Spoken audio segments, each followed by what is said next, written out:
Video کو like کر کے آگے شیئر ضرور کر دینا۔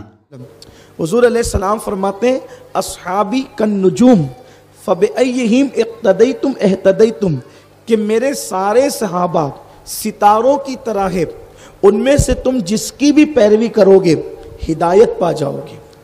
اب حضور علیہ السلام نے یہ کیوں کہا کہ میرے صحابہ ستاروں کی طرح ہے؟ دراصل یہ بات ہے، جب آج ہم سفر کرتے ہیں تو سفر کے درمیان راستے میں روڈ پر پتھر لگے ہوتے ہیں۔ جیسے اگر ہمیں ناسک، ممبئی، بھیونڈی جانا ہے یا ادھر دھلیا وغیرہ جانا ہے تو ہم جب گاڑی چلاتے ہیں یا سفر کرتے ہیں تو پتھر پہ لکھا ہوا ہوتا ہے، کیا لکھا ہوتا ہے؟ ممبئی اتنے کلومیٹر، ناسک اتنے کلومیٹر، فلاں شہر اتنے کلومیٹر۔ اس کو کہتے ہیں سنگ میل، یعنی راستے کا پتھر۔ تو اس کے ذریعے سے ہم راستہ طے کرتے ہیں۔ اور اب اگر انسان جو ہے اس کو یہ نہ ملے تو پریشان ہو جاتا ہے آدمی کہ میں صحیح جا رہا ہوں کہ نہیں جا رہا ہوں۔ یہ آج کا دور ہے، بلکہ یہ تھوڑے دن پہلوں کا، چند سال پہلے کا دور ہے۔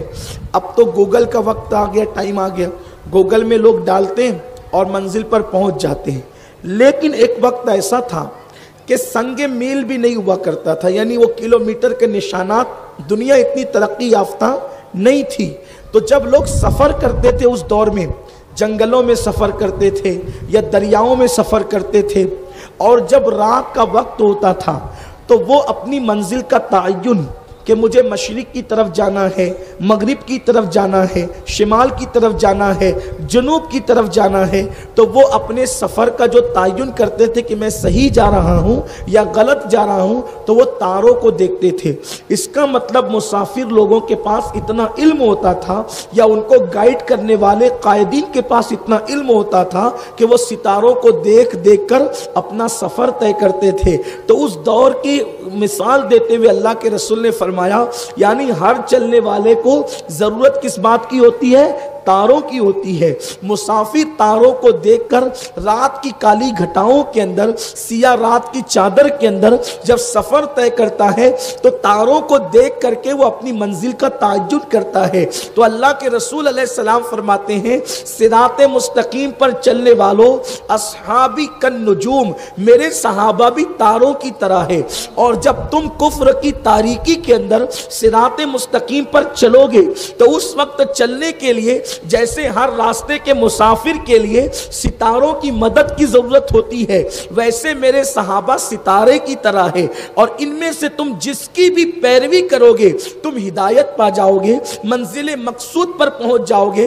اب پتا چلا کہ حضرات صحابہ کرام رضوان اللہ تعالی علیہم اجمعین کی زندگی میں جو چیزیں بھی ہیں وہ ہمارے لیے قابل عمل ہے۔ اب آئیں دیکھیں، اللہ اکبر، دنیا کا کوئی عالم، دنیا کا کوئی مفتی، دنیا کا کوئی فقیہ وہ غلطی کر سکتا ہے، لیکن ہر عالم کی پیروی نجات کی طرف نہیں لے جا سکتی، ہر مفتی کی پیروی نجات تک نہیں لے جا سکتی، مگر صحابہ کرام کی پیروی ہمیں راہ نجات کی طرف لے جاتی ہے۔ تب ہمیں دیکھنا یہ ہے کہ صحابہ کرام کس عقیدے پر تھے اور صحابہ کرام کا نظریہ کیا تھا، صحابہ کرام کی فکر کیا تھی۔